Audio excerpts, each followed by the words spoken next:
విశాఖపట్నంలో పోర్టు శ్రీ వెంకటేశ్వర స్వామి ఆలయం ఎంతో పవిత్రమైనది. ఈ ఆలయాన్ని దర్శించేందుకు భక్తులు తండోపతండాలుగా ఇక్కడికి వస్తుంటారు. ఏటా జరిగే తెప్పోత్సవంలో వేలాది మంది భక్తులు తనివితీరా చూసి స్వామిని దర్శించుకునేందుకు పోటీ పడుతుంటారు. ఈ ఆలయానికి సంబంధించి ఖచ్చితంగా ఒక రహస్యాన్ని మీకు తెలియచేస్తాను. చివరి వరకు ఈ వీడియోను చూడండి.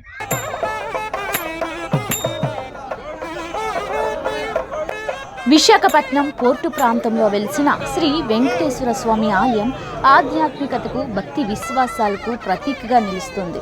తిరుమల శ్రీ వెంకటేశ్వర స్వామి వారి కరుణా కటాక్షాలతో నిర్మితమైన ఈ ఆలయం ప్రతిరోజు వందలాది మంది భక్తులను ఆకర్షిస్తూ విశాఖ నగరంలో ప్రముఖ పుణ్యక్షేత్రంగా పేరుగాంచింది. ఈ ఆలయంలో భక్తులతో శ్రీ వెంకటేశ్వర స్వామి నేరుగా మాట్లాడతారని భక్తుల విశ్వాసం. ఈరోజు చాలా ఘనంగా ఈ తెప్పోత్సవం జరుగుతుంది. స్వామివారి దర్శనం అయిన తర్వాత స్వామివారి భక్తులతో స్వయంగా మాట్లాడుతున్న అనుభూతి కలిగింది. అందరూ ఇలాంటి అనుభూతి ఫేస్ చేయాలని అనుకుంటున్నాం. విశాఖపట్నం పోర్టు పరిధిలోని ఈ దేవాలయం ప్రశాంతమైన వాతావరణంలో నెలకొని ఉంది. స్వామివారి దివ్యమూర్తి ఆలయ నిర్మాణ శైలి, ఆధ్యాత్మిక వాతావరణం భక్తులకు ప్రత్యేక అనుభూతిని కలిగిస్తాయి.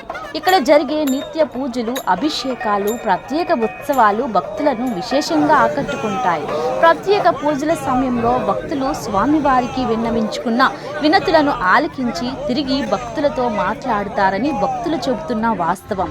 పోర్టు శ్రీ వెంకటేశ్వర స్వామి భక్తులతో మాట్లాడతారన్నది ఒక నానుడి. అదేవిధంగా అర్చకులతో కూడా ఒక ప్రధాన సమయాల్లో, ప్రధాన ఆధ్యాత్మిక కార్యక్రమాల్లో కూడా దేవుడు ప్రత్యక్షంగా మాట్లాడతారని అనుకుంటుంటారు.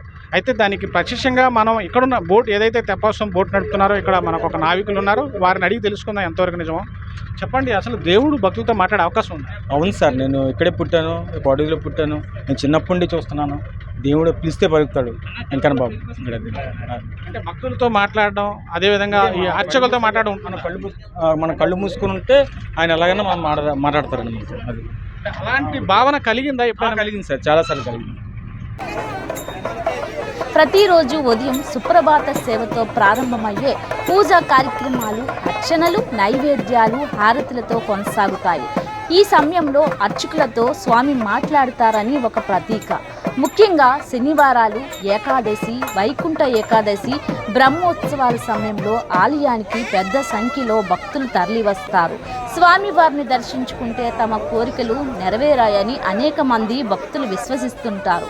విశాఖ పోర్టు పరిధిలో ఉన్న శ్రీ వెంకటేశ్వర స్వామి వార్షిక బ్రహ్మోత్సవాలు, కళ్యాణోత్సవం, పవిత్రోత్సవాలు, వైకుంఠ ఏకాదశి వేడుకలు అత్యంత వైభవంగా నిర్వహిస్తారు. ఈ ఉత్సవాల్లో వేలాది మంది భక్తులు పాల్గొని స్వామివారి నామకేళ ఉత్సవం అంటారు. వివాహం అయిన తర్వాత సరదాగా దీంట్లో స్వామివారు దేవేరులతో ఇద్దరితోటి కూడా కలిపి అలా చల్లగాలతో స్వామివారి విహారయాత్రకి అని చెప్పేసి ఆ సముద్రంలో మనకి సముద్రంలో అందుబాటులో ఉండటం మూలంగా మనకి అతివైభవంగా నామకేళ ఉత్సవం జరగటం మన అదృష్టం, స్వామివారి అనుగ్రహం. ఈ రకంగా ప్రపంచంలో ఇది ఒకటే. మిగిలిన చోట ఎక్కడ కూడా అన్ని చోట్ల కూడా పుష్కరిణులు అని చెప్పేసి ఉంటాయి. ఆ పుష్కరిణిలో చేస్తాయి. సముద్రంలో ఎక్కడ జరిగేది లేదు. కొన్ని చోట్ల నదుల్లో జరుగుతాయి, కొన్ని చోట్ల తటాకాల్లో, కొన్ని చోట్ల పుష్కరిణిలో. కాబట్టి సముద్రంలో జరగటం అనేది మన వైజాగ్లోనే మన పోర్టు వెంకటేశ్వర స్వామి దేవస్థానం స్వామివారి అనుగ్రహంతో.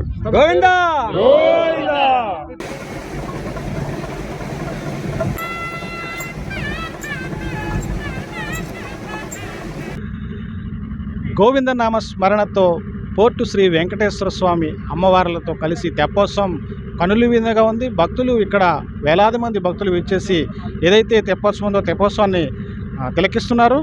మొత్తం మీద ఏదైతే తెప్పోత్సవం ఉందో ఎమ్మెల్యే వంశీకృష్ణ యాదవ్ కూడా హాజరయ్యారు. ఎమ్మెల్యే స్వయంగా స్వామివారిని తెప్పోత్సవం వెనుక దగ్గరుండి చేయిస్తున్నారు. ఏదైతే ఈ కార్యక్రమం ఉందో బంగాళాఖాతంలో దేశంలోనే ఒక ప్రధానమైనటువంటి ఘట్టం. ఈ ఘట్టం, ఇలాంటి ఘట్టం దేశంలో ఏ తెప్పోత్సవంలో కూడా ఉండదు. బంగాళాఖాతంలో నిర్వహించే ప్రధానమైనటువంటి అంశంగా చెప్పవచ్చు. మొత్తం మీద ఈ అంశం పూర్తయింది. మనం ఏదైతే ఫస్ట్ రహస్యం అని చెప్పామో ఈ ఆలయానికి సంబంధించినటువంటి భక్తులతోనే మనం మాట్లాడించడం జరిగింది. భక్తులతోటి భగవంతుడు మాట్లాడతారు. ఏదైతే కోరికలు కోరుతారో ఆ కోరికలు తీర్చేందుకు భక్తులతో స్వయంగా దైవం మాట్లాడుతుంది. కలియుగ దైవం శ్రీ వెంకటేశ్వర స్వామి పోర్టు శ్రీ వెంకటేశ్వర స్వామి మాట్లాడతారని చెప్పి మనం చెప్పడం జరిగింది. అది భక్తుల నోటి ద్వారా కూడా మనం వినిపించడం జరిగింది. కెమెరామెన్ స్వామితో Sridhar, GT India news, Visakhapatnam.